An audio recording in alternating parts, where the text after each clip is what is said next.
El siguiente conferencista es el doctor Darío Bernal Casasola, él académico de la Universidad de Cádiz, de España.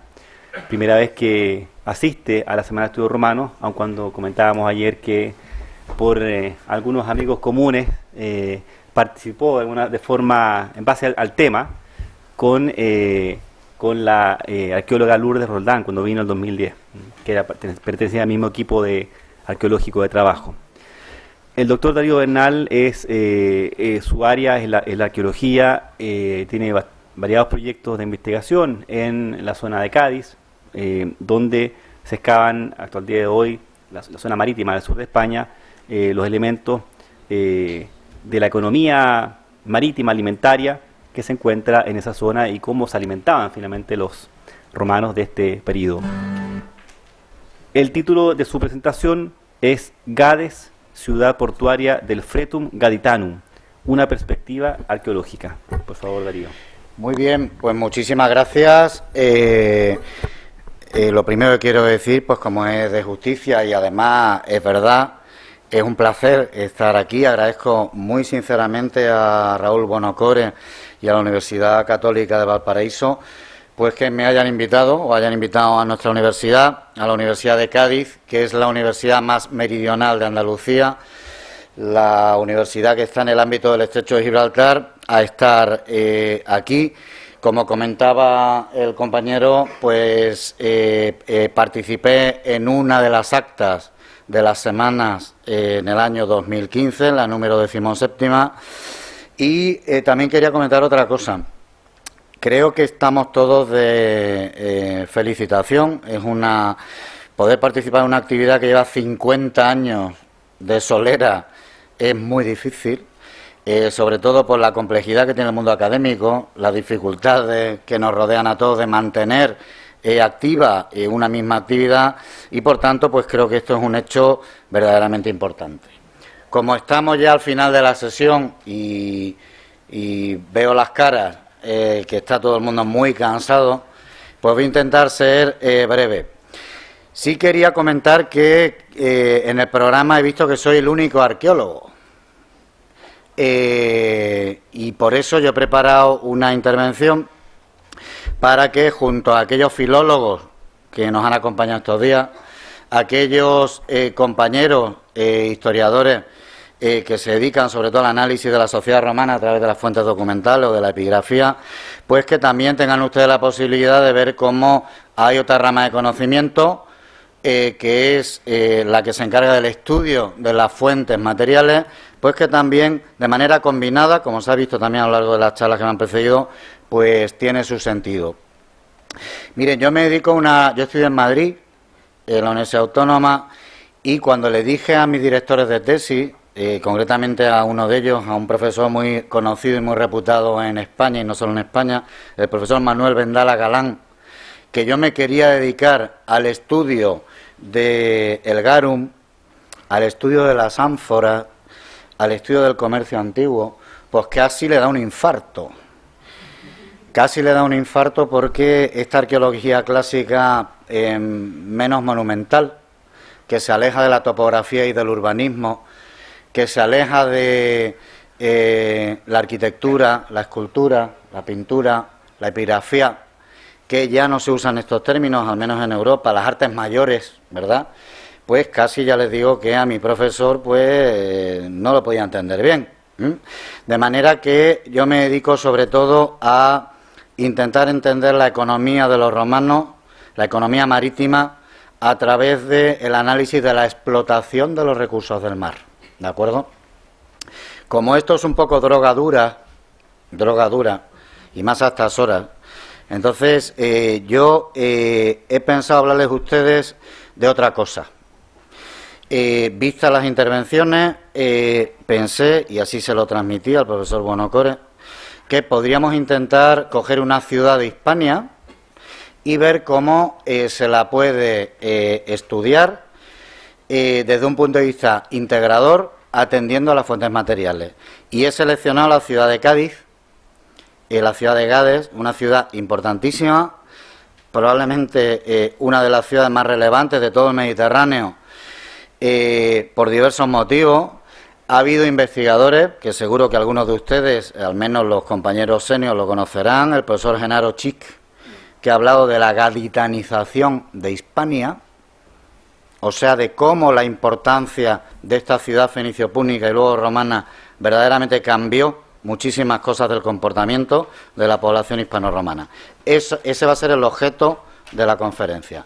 Pero para que ustedes recuerden al menos los yacimientos en los cuales trabajamos y la importancia de las ballenas, la importancia del atún en salazón, la importancia de las almadrabas, vamos a proyectar en 5 minutos un vídeo donde verán algunos de los yacimientos o la mayor parte de yacimientos donde nuestra universidad trabaja desde hace más de 25 años.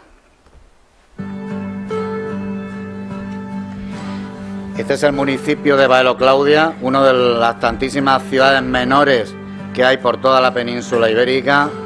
Es una ciudad que tiene un barrio conservero intramoenia, o sea, cuando se concibe la ciudad y se trazan las murallas, dentro de la ciudad hay oficinas salsamentarias destinadas a la producción y a la exportación de estos productos que junto al vino y al aceite fueron los recursos fundamentales del sur de la península ibérica.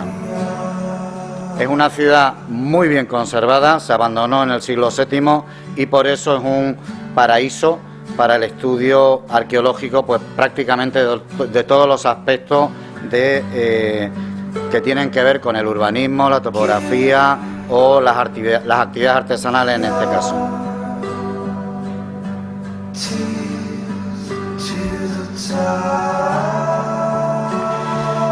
Estudiar cualquier cosa y también la problemática de las industrias aliéuticas, las pesquerías, requiere viajar por el Mediterráneo.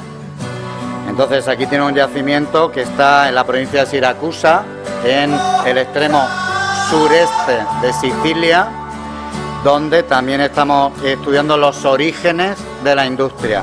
Esas piletas circulares son hoy en día las más antiguas de todo el Mediterráneo.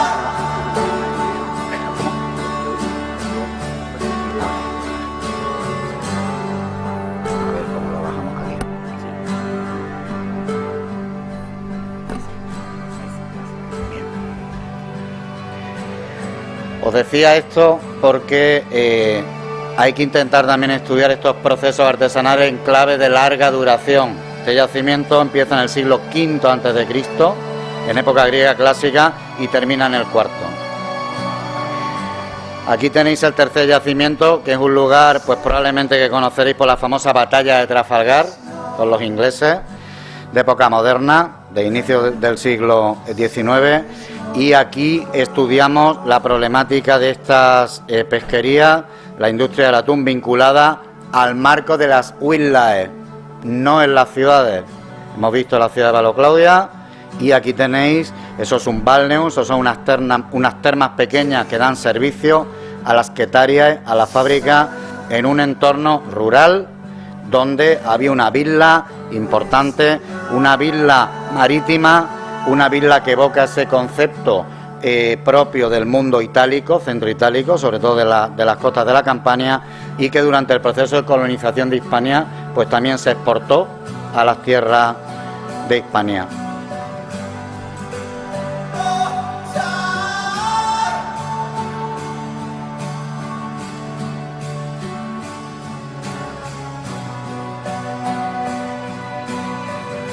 Como veis, con mascarilla, las excavaciones en la época del COVID.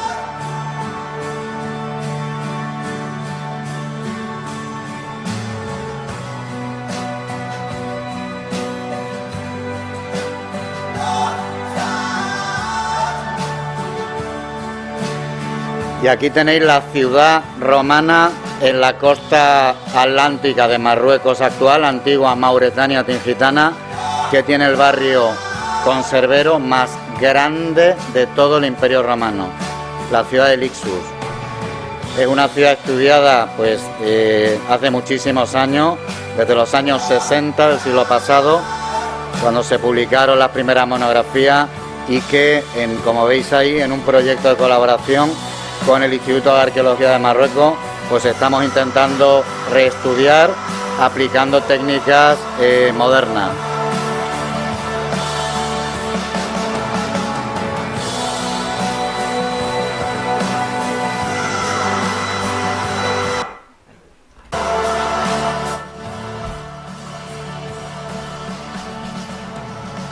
Aquí tenéis otra ciudad muy importante, la trasladada Iulia Traducta, la ciudad moderna de Algeciras, que es el puerto fundamental, ahora veréis, para atravesar el estrecho de Gibraltar desde la antigüedad y también en época actual.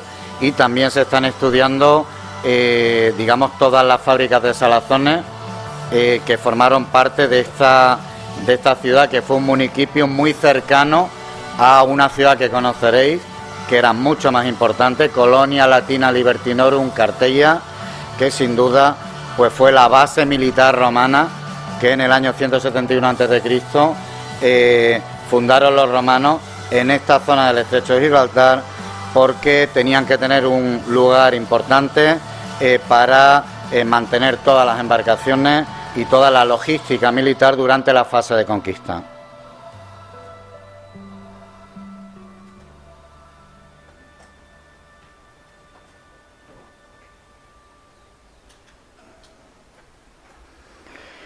Bueno, pues habéis visto un poco el tipo de yacimientos en los que solemos trabajar, y con esto viajamos a Cádiz y voy a intentar sintetizar. Mirad, el primer concepto que me interesa compartir con vosotros es el de región geohistórica. Aquí tenéis un mapa que lo he puesto pues porque nos hemos ido a una zona muy lejana, y para que recordéis el sur de la península ibérica y el norte de África Occidental. Probablemente para la mayor parte de vosotros estos son realidades geográficas completamente separadas entre sí. Desde un punto de vista jurídico y administrativo también lo estuvieron en la época romana, la bética y la tingitana. Desde el punto de vista socioeconómico, el funcionamiento del sur de la península ibérica y del actual norte de Marruecos fue conjunto. De manera que si tú quieres estudiar bien cómo funciona cualquier dinámica comercial en este entorno, tienes que preocuparte por los yacimientos del sur de la península ibérica y los del norte de África Occidental, separados por el estrecho de Gibraltar. Esto es una reflexión interesante para que recordéis cómo las circunscripciones administrativas actuales, sean de la época que sean, son imposiciones del poder dominante, también en época romana. De manera que estudiar cualquier asunto provoca, y por eso entenderéis que a lo mejor os ha sorprendido por qué, siendo españoles, excavamos en Marruecos y por qué intentamos dar diferentes vueltas a lo largo de esta microrregión. Mirad, Gadir fue la colonia fenicia más antigua de Occidente, junto a Útica y junto a Lixus. Así nos lo dicen las fuentes literarias, y así arqueológicamente pues se ha podido demostrar que al menos desde el siglo VIII, si queréis finales del IX, inicio del siglo VIII, hay urbanismo en este entorno. A esta ciudad han dedicado su pasión, su energía, pues generaciones de historiadores y de arqueólogos. Ahí tenéis simplemente algunos ejemplos que han tratado de analizar lo que decían las fuentes literarias y, en fecha más reciente, lo que las fuentes materiales podían aportar. Cádiz es una ciudad histórica. Eso quiere decir que hay una ciudad, luego la veréis, contemporánea, moderna, medieval, tardoantigua, altoimperial, republicana, púnica, fenicia, todas una encima de otra. Y esto es muy complicado para intentar entender la fase que a ti te interesa. Cuanto más antiguo es el horizonte urbano que tú quieres estudiar, pues más dificultades vas a encontrar. Yo os he preparado una diapositiva que vamos a intentar hacer una reflexión deductiva de lo general a lo particular y desde fuera hacia adentro, ¿vale? Es como si intentáramos entender la ciudad desde el exterior de la ciudad hasta su corazón. Por eso lo primero que hay que, o tendríamos que plantear, es cuál es el perímetro, cuál es el territorio, cuál es el áger dependiente de la ciudad, que ya sabéis que en época antigua la ciudad sin su territorio dependiente de la misma no tiene sentido. Como pasa en la mayor parte de ciudades, yo diría de todo el Mediterráneo, es muy difícil precisar los límites de qué territorio dependía de la ciudad de Cádiz en este caso, ¿no? Hay una serie de indicios, ahí tenéis un mapa de la bahía de Cádiz, es importante recordar qué ciudades hay cerca, en este caso tenéis Medina Sidonia actualmente, que esa ha sido Casarina, tenéis Astarregia, que es una ciudad importantísima en la protohistoria, que se mantienen. Y luego tenéis, las fuentes itinerarias nos hablan de ad pontem, algo que estaba junto al puente, ad Herculem, una aglomeración que estaba junto al famoso santuario oracular de Hércules Gaditanus, un puerto inmenso, el llamado Portus Gaditanus, etcétera, etcétera, etcétera. ¿De acuerdo? Me interesa que recordéis de Cádiz una cosa. Como veis, es una bahía, como la de Valparaíso, una bahía que funciona de manera orgánica. O sea, tú no puedes entender la ciudad si no entiendes las vías, que es lo que estáis viendo ahí, y toda esa serie de aglomeraciones secundarias, o yacimientos, o villae, o fundi, que dependían de ella y que estaban íntegramente o internamente relacionados. Deciros que para entender el territorio dependiente de este municipium a partir de época augustea hay algunos indicios. Os pongo un ejemplo. Ahí tenéis esos puntitos negros, son los alfares, las figlinae, en las cuales se fabrican ánforas desde época, como veis ahí, desde el siglo I a.C. hasta época tardorromana. Desde finales del siglo I a.C., época tardo-cesariana o primo-augustea, se nota que hay casi un centenar de alfares que están funcionando. Y aquí hay una palabra que no sé si conocéis bien, que es la famosa paleotopografía. O sea, tú no puedes estudiar un territorio en una época concreta si no conoces cómo era el paisaje cultural de ese momento que estás estudiando. Imaginaos que hacemos una excavación aquí y tenemos un yacimiento de época romana. Y yo no sé a cuántos metros o a cuántos kilómetros está este lugar en relación al mar en esa época. Es imposible interpretarlo bien.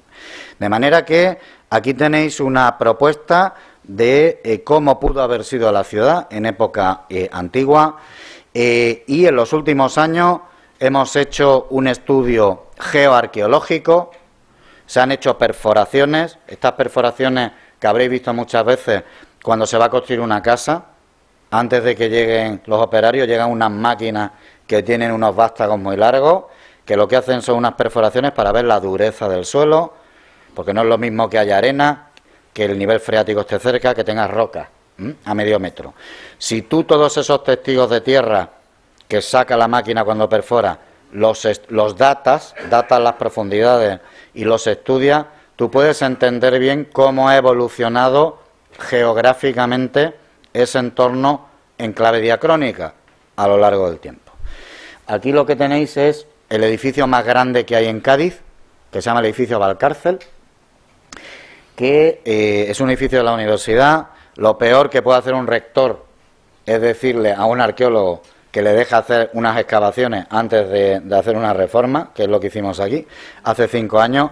Hicimos esas perforaciones, llegamos a 50 metros de profundidad, que es lo que tenéis ahí abajo. Conseguimos identificar el fondo, el sustrato geológico, y eso ha permitido interpretar bien cómo fue Cádiz a lo largo de su historia. Y Cádiz fue un conjunto de islas, un archipiélago, algo que se sabía bien por las fuentes clásicas, no es que lo hayamos descubierto ahora, pero que no éramos capaces de interpretar bien en relación a la fisonomía de la topografía actual de la ciudad.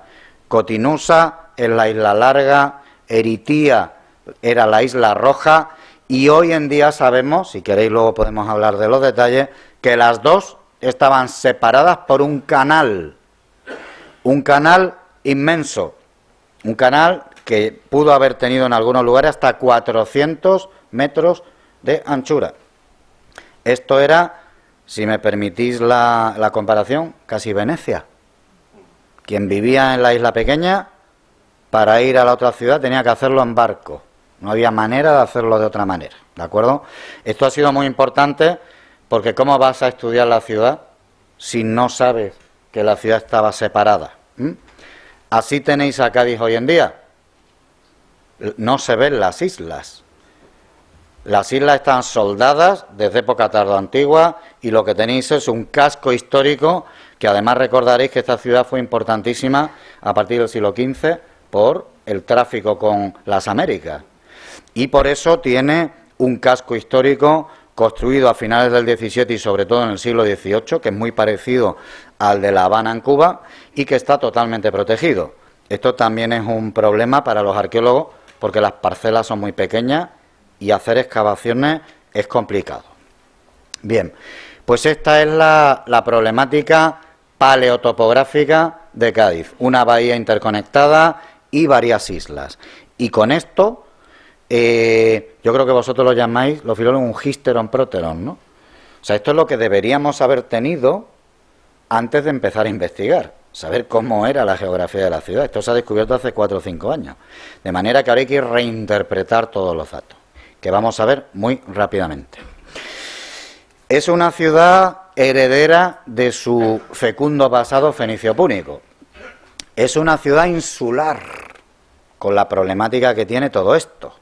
Una ciudad muy longeva y una ciudad además que se tiene que adaptar a unas islas. Una ciudad que emite moneda, que tiene ceca propia, ceca bilingüe, y que es una ciudad importantísima porque cuando Augusto, después de la pacificación de Hispania, hace la división administrativa en provincias y en la Bética, sabéis que hay una división mayor, en conventus, todo el litoral de Andalucía dependía de Cádiz. El conventus astigitanus, el hispalensis, el cordubensis y el conventus gaditanus con capital en Cádiz. 1000 kilómetros de costa. 1000. De manera que os podéis imaginar la importancia que tuvo esta ciudad. Una ciudad a la cual había que hacer llegar el agua sí o sí. ¿Y cómo se hizo? A través de un acueducto. Un acueducto que traía el agua de... el Caputacue estaba casi a 80 kilómetros de donde estaban los depósitos terminales. Esto también, estas obras de ingeniería que sólo pudieron haber sido construidas en el momento de mayor esplendor de la ciudad, que fue el de la famosa familia de los Cornelios Balbos, una familia, imagino que habréis oído hablar de estas personas. Uno fue consejero, o si queréis fue quien pagó en parte las campañas de Julio César, y el sobrino fue una persona muy cercana a Augusto y fue el primer provincial que celebró el triunfo en Roma. En Roma hay 3 teatros, ¿os acordáis, no? El de Marcelo, el de Pompeyo y el de Balbo, que se conserva una parte, la forma Urbis Mammorea está casi entera la planimetría, pero hoy en día se conserva la cripta Balbi musealizada. De manera una familia importantísima que, como siempre pasaba, la vergesía uno se dedicaba a su comunidad y a su ciudad. Por eso construyeron esta obra de ingeniería que tiene diferentes sistemas constructivos a lo largo de esas decenas y decenas de kilómetros. Una ciudad que tenía, hoy en día lo sabemos, 2 suburbia. O sea, el Pomerium, la ciudad amurallada, y 2 suburbia, el oriental y el occidental. Fijaos bien, vamos a ver primero el occidental y luego el oriental. El occidental era una isla con un aprovechamiento artesanal, donde había agricultura, ganadería, donde había canteras, donde había talleres de producción de púrpura, donde había fábricas de salazones, producción de cerámica, etcétera, etcétera, etcétera. Algo que sabemos muy bien por las leyes municipales, sobre todo por la de Urso, que solían estar este ámbito productivo fuera del entorno urbano. Se han hecho muchísimas excavaciones urbanas y hoy en día entendemos bien cuál es la vocación productiva de este entorno. Y luego tenéis el suburbio oriental, una necrópolis impresionante. Una necrópolis que si vais por allí, os animo a que vayáis al museo, porque se han excavado casi 9.000 tumbas de época altoimperial al siglo V. Esta ciudad, que está al lado del mar, tiene una ventaja en relación al mundo funerario, y es que hay muchísima acción eólica, bueno, como en todas las playas. De manera que después del abandono, el yacimiento suele cubrir con arena, y si no ha habido actividad antrópica posterior, el estado de conservación de la necrópolis es excepcional. Eso explica pues que se han excavado, como decía, muchísimas tumbas, algunas musealizadas, y que en esas tumbas aparezcan objetos que solo aparecen en ciudades privilegiadas. Como por ejemplo eso que tenéis ahí a la izquierda, que es una urna de Fayenza, producida en Naucratis, en Egipto, en la otra punta del Mediterráneo, que si nos diera tiempo a hablar de esto, si pusiéramos un mapa de dispersión de las urnas de Fayenza en todo el Mediterráneo, están en el entorno de Egipto, o la costa sirio-palestina, en Roma, en algún lugar muy aislado y en Cádiz. De manera que esto se tiene que explicar así, igual que el cristal de roca y otras cosas, porque ya sabéis que en la antigüedad la ciudad hay que verla junto a su puerto. Y esta fue la importancia magistral de Cádiz, que fue probablemente el puerto más importante de todo el Mediterráneo occidental. Una necrópolis en la cual alternan otra serie de actividades, donde hay algunas wildlife, porque es una zona muy grande, donde hay algunas instalaciones vinculadas también con la explotación del atún, de la caballa, de la sardina, los boquerones, la explotación de recursos marinos en general. Bien, por tanto, ya tenéis un poco el conocimiento de esas dos zonas que rodean a la ciudad. Ahora vamos a intentar meternos en la ciudad. Sabemos que Gades tuvo diversos santuarios. Y sobre todo, ahí tenéis los principales datos, gracias a las fuentes literarias, porque de todos ellos arqueológicamente no ha aparecido o no se ha encontrado hoy en día prácticamente nada. Sabemos que era una ciudad que si Vitruvio la hubiera podido ver, pues probablemente se habrían mesado los cabellos, porque es una ciudad adaptada a un entorno muy construido en época fenicio-púnica, a un entorno insular y, por tanto, una ciudad que se adapta a los cánones ortogonales de todas las ciudades romanas, pero que es muy singular. Nada más que tenéis que ver ahí lo que Estrabón decía de la misma. Una ciudad donde la gente vivía en el mar la mayor parte de su tiempo. Una ciudad peculiar. Una ciudad de la cual hasta hace una década aproximadamente había una propuesta de su urbanismo y que gracias a una reciente tesis doctoral, que aquí tenéis la propuesta, pues ha podido entender mejor. En las ciudades históricas esto pasa siempre. Se hacen muchas excavaciones preventivas como resultado del control de la actividad urbanística, que entre los miles de papeles que te piden en el ayuntamiento antes de permitirte construir, también te obligan a hacer un informe arqueológico, pero al final tú lo que tienes son datos, piezas de un puzzle muy separadas. Eso hay que intentar estudiarlo luego todo bien. Bueno, pues vamos a ver muy rápidamente las principales partes. Un foro, debajo, como estáis viendo, del urbanismo actual del siglo XVIII, un foro del cual se han excavado parte de algunos edificios y algunas instalaciones auxiliares. El edificio mejor conocido de Cádiz es el famoso teatro. Lucio Cornelio Balbo el Menor construyó un teatro en Roma y, cómo no, en su ciudad también. Un teatro que fue el teatro más grande de la Bética hasta que se construyó pocos años después el de Córdoba, el de la capital, un teatro en el cual está atestiguado el primer uso en Hispania de mármol de Luni. Es el lugar más antiguo de la Bética, donde él hizo traer de las canteras de Luni Carrara mármol Bardiglio, este mármol que es un poco grisáceo, un edificio decorado en su momento con los mármoles más reputados de todo el Mediterráneo, entre otros columnas de ónice, como las que tenéis aquí, a las cuales se refiere Plinio en sus escritos, y un teatro del cual se conserva sobre todo, como suele pasar, la parte hipogeica, la parte subterránea. Ahí tenéis una galería de sustentación de la media cávea.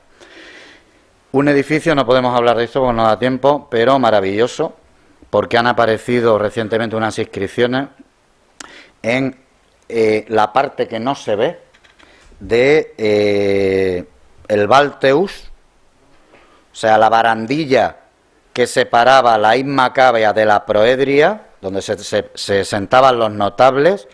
Bueno, pues en uno de estos Pluteus, de estas placas, en el canto parece que hay una damnatio memoriae a Balbo, que ha sido objeto también. Balbo tiene una historia que conoce mejor que nadie el profesor Rodríguez Neila, que ha escrito varios libros sobre este asunto, porque parece ser que en un momento determinado se marchó a África a luchar contra los garamantes en el sur de Argelia y de Túnez con parte del erario público, y bueno, eso provocó muchos problemas, y eso quizás explicaría, o al menos es una de las interpretaciones de esa inscripción.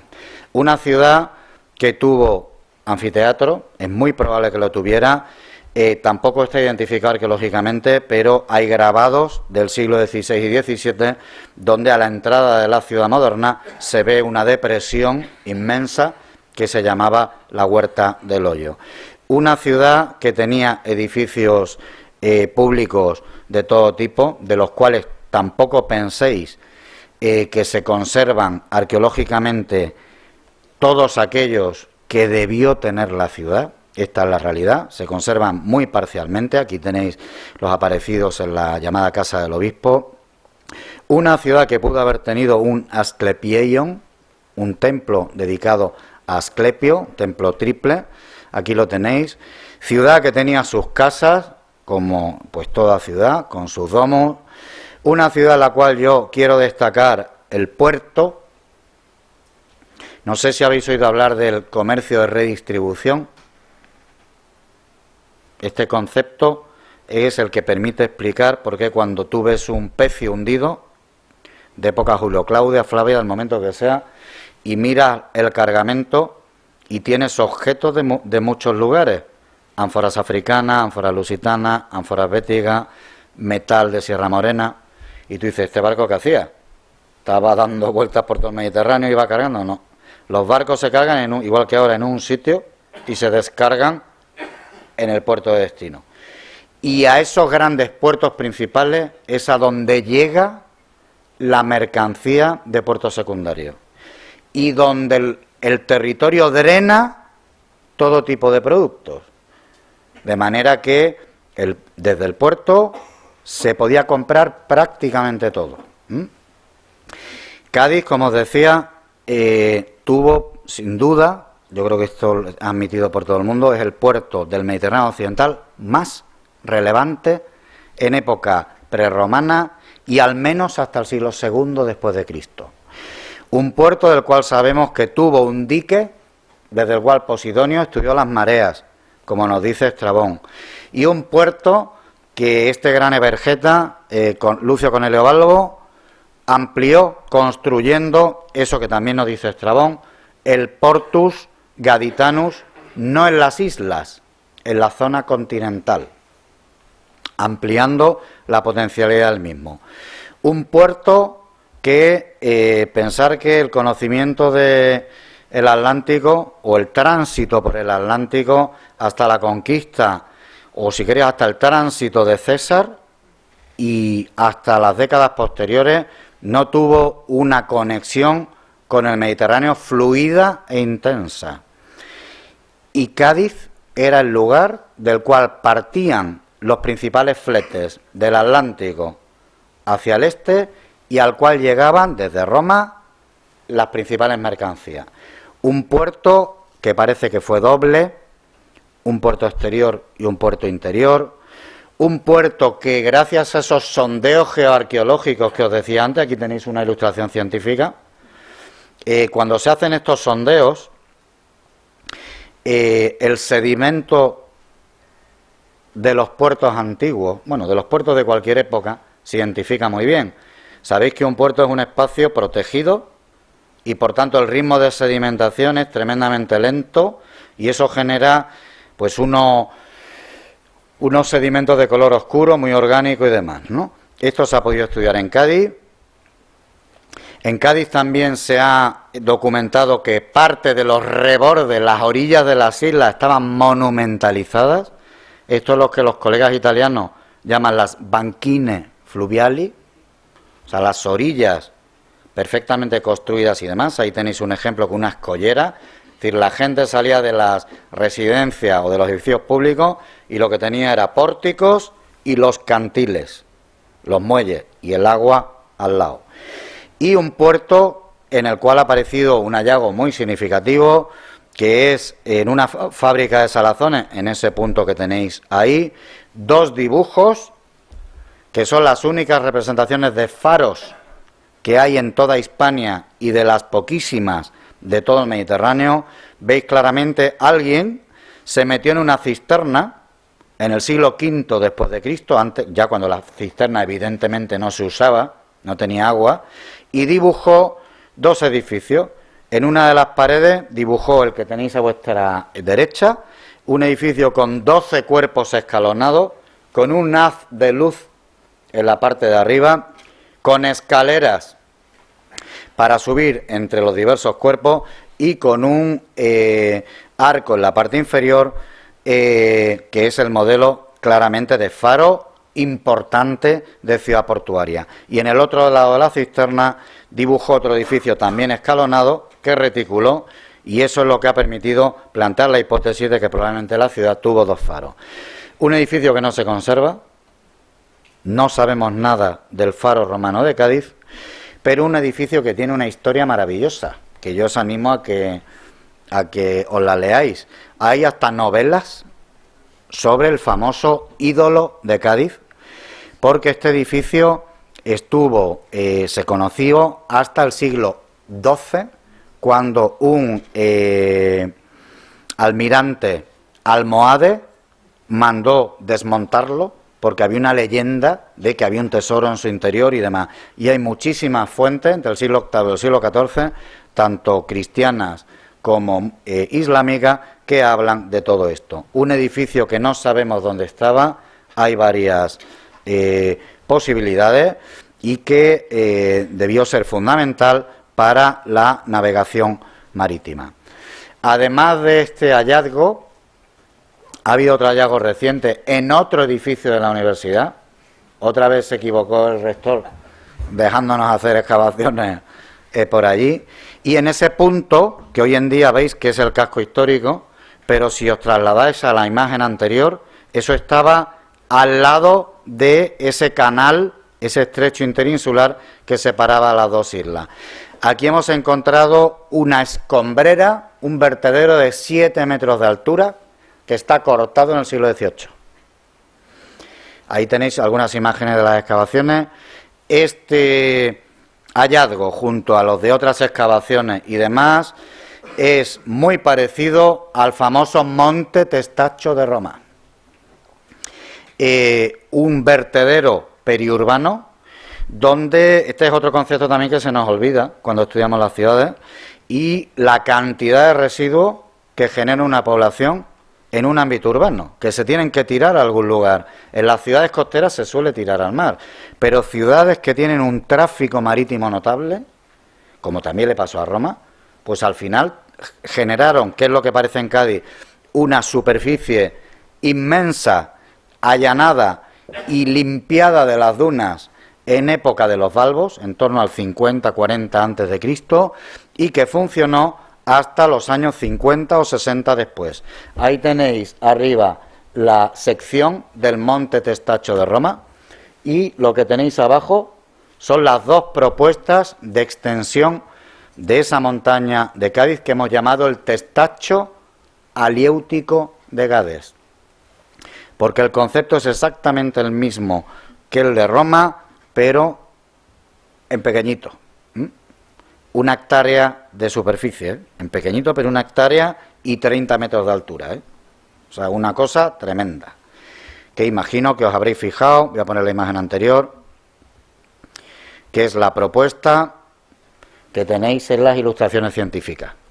Esas manchas de humo que veis ahí en la imagen han aparecido en las excavaciones y son resultado del procesado de todos esos residuos orgánicos de las fábricas de salazones, que eran quemados in situ para evitar pestilencia y problemas higiénico-sanitarios. Y aquí tenéis un poco resumido lo que sabemos del puerto de Gades. Estudiar los puertos antiguos es muy complicado, porque los puertos normalmente ha habido una progradación de la ciudad y los puertos están enterrados detrás o debajo de los puertos medievales y modernos. Y por eso tienes que recurrir un poco a este tipo de evidencia indirecta para poder profundizar sobre ello.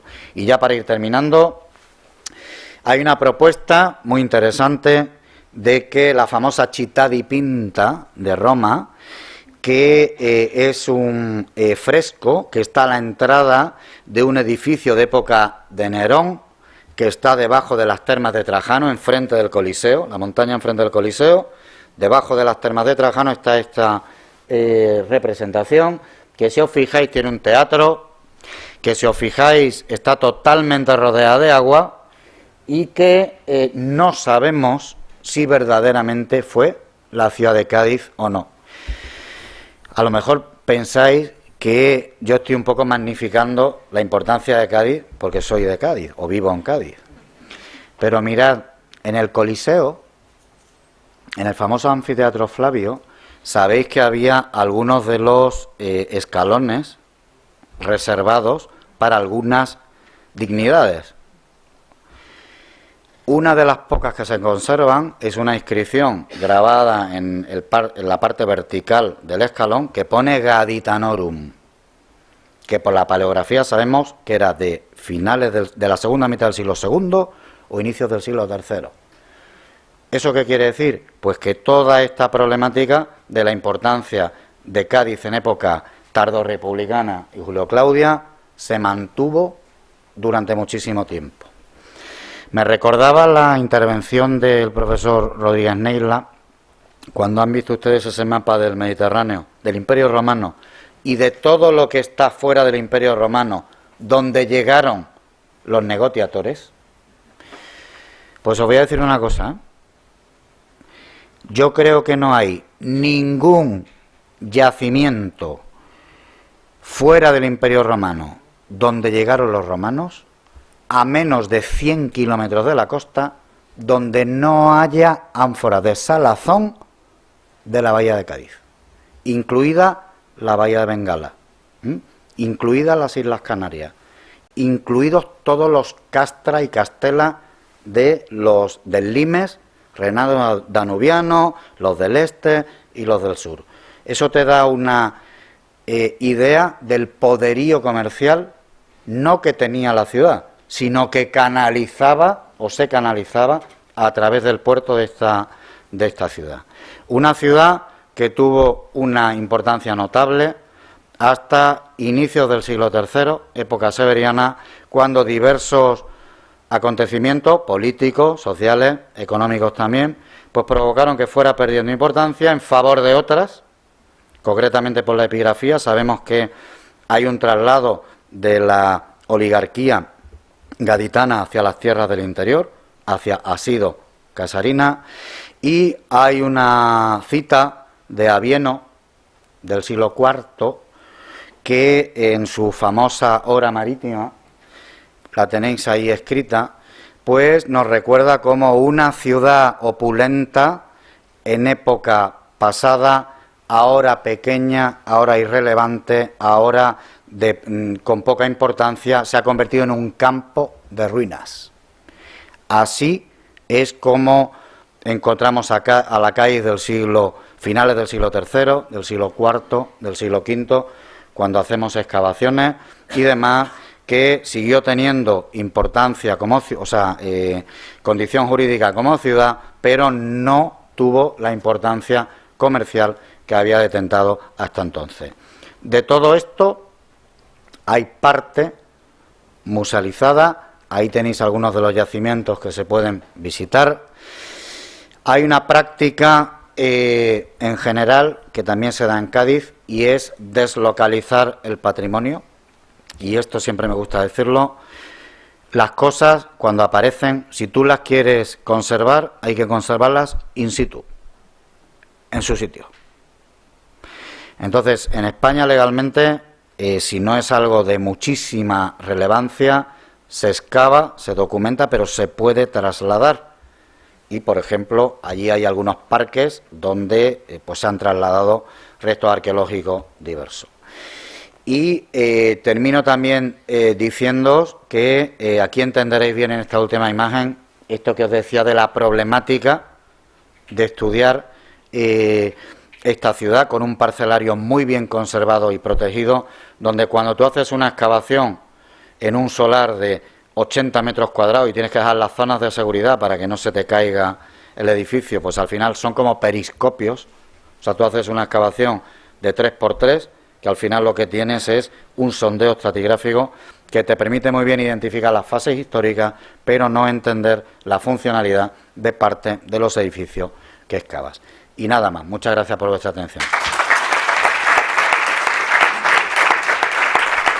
Juan Carlos, sí.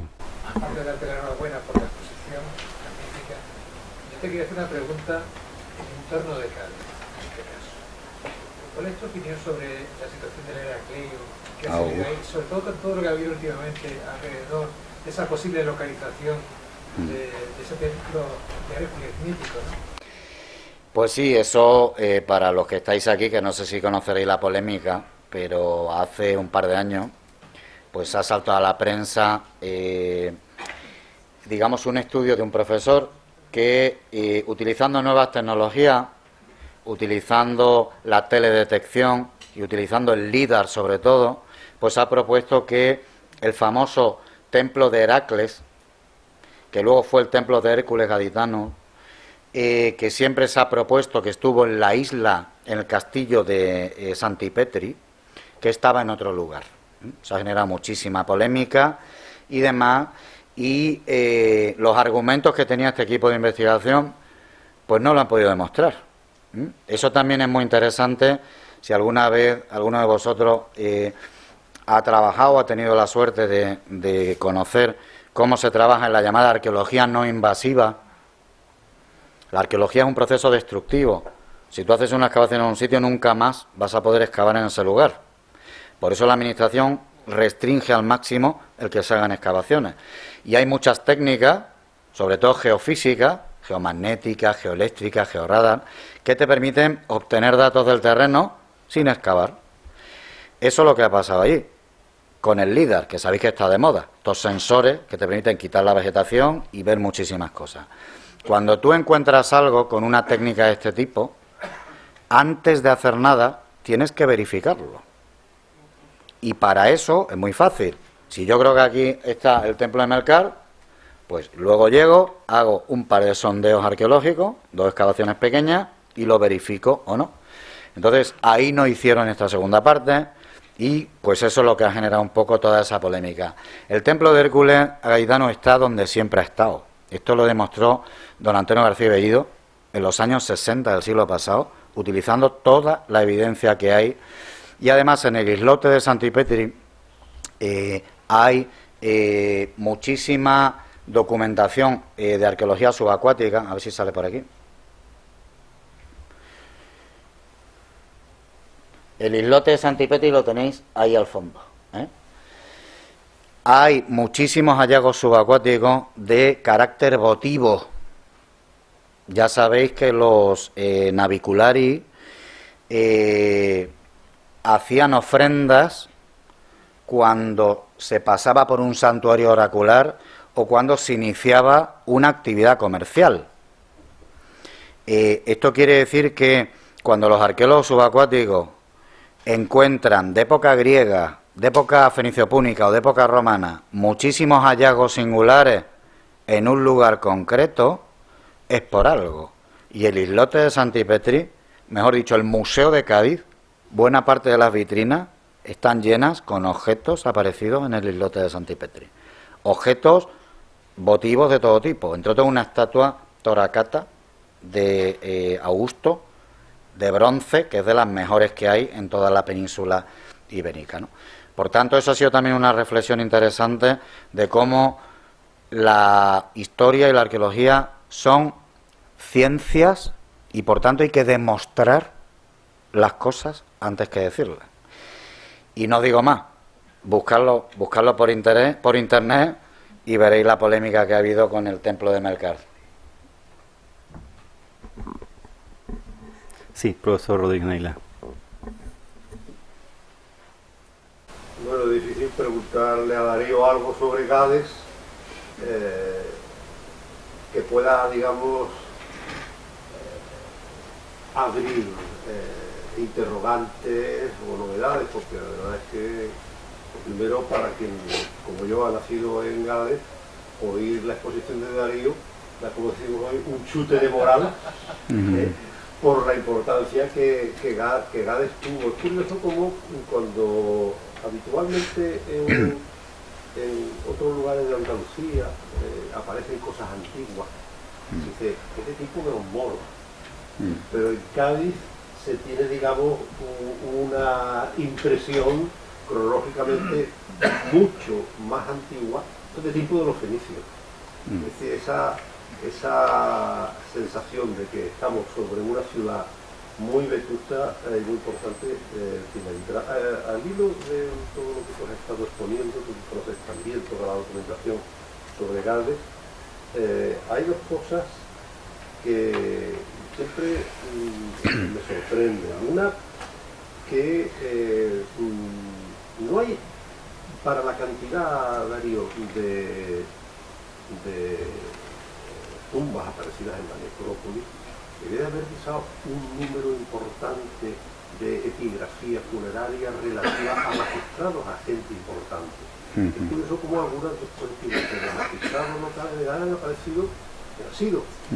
Eso es una cosa que me ha sorprendido. Y luego la otra cosa que me sorprende, teniendo en cuenta que cuando se trazan los límites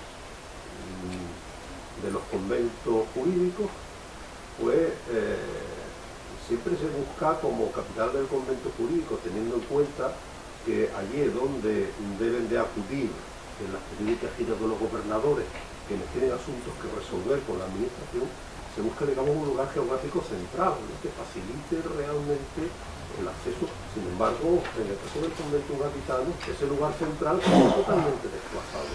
Y además no hay ni siquiera, digamos, una vía de comunicación terrestre directa que facilite desplazamientos que de todas maneras hubieran sido mucho más lentos que hacerlo por vía marítima. Es decir, que pienso que, teniendo en cuenta además la cantidad de ciudades importantes que había en todos esos 1000 y pico kilómetros, debía de haber un flujo marítimo hacia Gades y toda esa localidad, simplemente por el hecho de que, como capital del convento jurídico gaditano, allí era donde el gobernador se podía hacer presente en determinados momentos y donde, digamos, legaciones o magistrados de esas ciudades de la costa irían a Gades, que irían por vía marítima, ¿no? Que era lo más cómodo y lo más fácil. Esas dos cosas siempre me han resultado, digamos, muy sugestivas, ¿no? Porque es así, ¿no? Pues sí, la verdad es que en relación a la epigrafía mayor, Cádiz es una ciudad muy deficitaria. Hay muchísimas inscripciones, hay cientos de inscripciones, pero en el 95-97% son funerarias. Y además son inscripciones muy poco generosas. O sea, están la indicación onomástica, las fórmulas, o sea, los años, y luego las fórmulas funerarias. No hay nada más, ¿no? Es una cosa sorpresiva, Lo que pasa es que a veces la realidad arqueológica de los territorios provoca esto, ¿no? Que no aparece lo que debería aparecer, ¿no? Yo creo que en buena parte también es resultado de la propia deriva postdeposicional que ha tenido la ciudad. O sea, esto que decíamos antes de manera un poco jocosa al principio, de que la ciudad está soterrada por todas estas ciudades, es verdad. Entonces, dependiendo del lugar donde estés, si tú lo conoces muy bien, hay lugares en los cuales para llegar a los niveles de época romana son 40 centímetros y hay lugares en los cuales tienes que excavar 3 metros, 4 metros, 5 metros, ¿no? Entonces, yo creo que esa es una asignatura pendiente. Yo estoy seguro que en el futuro aparecerán más inscripciones, pero no deja de ser singular el hecho de que hasta la fecha no haya inscripciones importantes acordes con la pujanza que tuvo la ciudad en su momento. Y la otra reflexión que ha hecho el profesor Rodríguez Neila, yo creo que es muy importante, porque se nos ha olvidado cómo se transitaba mayoritariamente a lo largo de la antigüedad, que era por vía marítima. Hoy en día no llegamos por vía marítima a ningún sitio, salvo que vayas en crucero. Y eso distorsiona la interpretación de los sitios y distorsiona la importancia de los lugares, que normalmente era directamente proporcional a la importancia del puerto. En esta zona creo que no lo veis bien ahí porque está a una escala muy pequeña, pero en esta región hay 2 ciudades importantes, o al menos yo creo que hay 2, de todas las que hay 2 especialmente relevantes. Una es Cartella, que está en la zona oriental, y otra es Gades, que está al otro lado del estrecho. La más antigua es Cádiz, una ciudad fenicio-púnica que se mantuvo, que hizo el famoso pacto con los romanos en el 206, se rindió a Roma y permaneció bajo la órbita del imperio. Pero como era una ciudad muy antigua, los romanos no se fiaron nunca de los gaditanos. Y por eso colocaron esta base naval, que verdaderamente Cartella era una base naval, pocas décadas después del pacto, o sea, entre el 206 y el 171, curiosamente antes de pasar el estrecho, por si acaso. O sea, mucho más cerca de la península itálica, por lo que podría suceder, ¿no? Luego las cosas fueron bien. Pero si durante el proceso de conquista hubiera habido problemas, los astilleros militares, los arsenales estaban en Cartella y la gran ciudad era Colonia Latina Libertinorum, a ese lado del estrecho. De manera que esta reflexión me parece interesantísima, porque si uno mira en el Mediterráneo las ciudades importantes, la mayor parte de las ciudades importantes fueron ciudades portuarias relevantes. Y eso es lo que explica cómo Cádiz, además de su ubicación estratégica en el ámbito, en el tránsito atlántico mediterráneo, tuvo ese puerto importantísimo, donde, como decíamos antes, lo que hacían era cargar los grandes barcos honerarios. O sea, el sistema de funcionamiento del tráfico marítimo en la antigüedad es ese, de gran puerto a gran puerto. Los últimos barcos que se han excavado grandes en el Mediterráneo, hay uno, quizás sea el más importante, el Bou Ferrer, que habréis oído hablar de él. Es un barco con un cargamento de la Bética hundido en las costas de Alicante, en Villajoyosa, en época de Nerón, que tiene un cargamento de plomo procedente de la zona de Huelva, de la franja pirítica de Huelva, y tiene, creo que son 4.000 ánforas de salazones de la bahía de Cádiz. Entonces, ¿dónde se ha cargado ese barco? Se ha tenido que cargar en Cádiz. ¿Y por qué lleva metal de Huelva? Y otras cosas además. Pues porque a Cádiz llegaba el metal y en el puerto de Cádiz se cargaba el barco en la parte de abajo de la bodega, en este caso con metal, luego se cargaba con lo que en el contrato se había pactado, que en este caso eran salazones, Y eso es lo que justifica la necesidad de tener un puerto notable, pues para poder hacer esas grandes operaciones comerciales. Esto, probablemente los que seáis de Valparaíso lo entenderéis. Pero el que no ha tenido nunca contacto con un puerto, esto no lo entiende. Y por eso a veces se escriben cosas un poco raras, ¿no? De manera que el puerto no es una parte de la ciudad. O sea, la ciudad nace a veces por su puerto y se desarrolla con cargo a su puerto. Y por eso decía que al estudiar Cádiz te obliga a estudiar su bahía, donde tienes una ciudad, una única ciudad importante, donde tienes los alfares productores de ánfora, donde tienes las salinas, que es un producto importantísimo para muchísimas cosas y demás, y donde, como también ya hemos comentado, llegaban productos del retrotierra, del hinterland, y llegaban productos de cualquier lugar del Mediterráneo. Por eso, hacer una excavación aquí es muy complicado.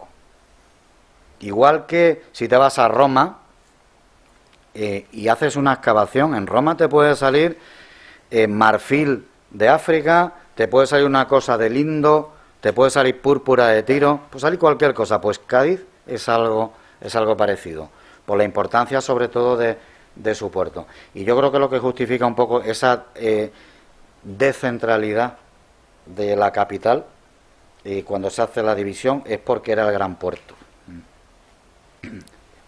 Una última pregunta, profesor Robertson. Una pregunta muy simple. Schulten identificaba Cádiz con la antigua Tarteso. ¿Se sostiene eso todavía? Bueno, esos son los famosos tópicos. Tartesos era una región, y Tartesos era la región que existía en la zona occidental de Andalucía antes de la presencia romana. Una región y una cultura vinculada a esa región, la cultura tartésica, tremendamente rica, un entorno cultural muy aplaudido por las fuentes clásicas, y un territorio pues que se encontraron los romanos pues con todo tipo de recursos mineros en la zona occidental, una importantísima producción cerealística y ganadera en las tierras del interior, una producción de vino que sabemos que arranca en el siglo VI antes de Cristo, el aceite, que sabéis que en época romana tuvo una importancia notabilísima para el imperio con las nonas y demás, y con todos estos productos derivados del mar, que a lo mejor os parece algo tipo el Club del Gourmet. Cuando hablas del garum, y mirad, no sé si os pasa, pero hoy en día comemos tanta sal que la sal es mala, o pensamos que es mala, nos lo dicen los médicos. Sin sal no se puede vivir, imposible vivir sin sal. En la antigüedad, la manera de adquirir la necesaria cantidad de sal para poder vivir era a través del consumo de estos productos. Y por supuesto que había flos, gari, scombri, annorum quatuor, que era lo que comía el emperador en el Palatino. Pero esas decenas y decenas de miles de ánforas eran las que consumían los esclavos, los libertos y buena parte de la plebe, porque era, como decía, la manera de poder consumir sal para poder vivir. Por tanto, es una cuestión importante la de los recursos, y esa fama de Tarteso es la que también luego pues provocó pues que los romanos se preocuparan por empezar, no la conquista por esta zona, porque la empezaron por el noreste, pero pronto empezaron también a ocupar estas tierras. Bien, le damos un aplauso al profesor Bernal.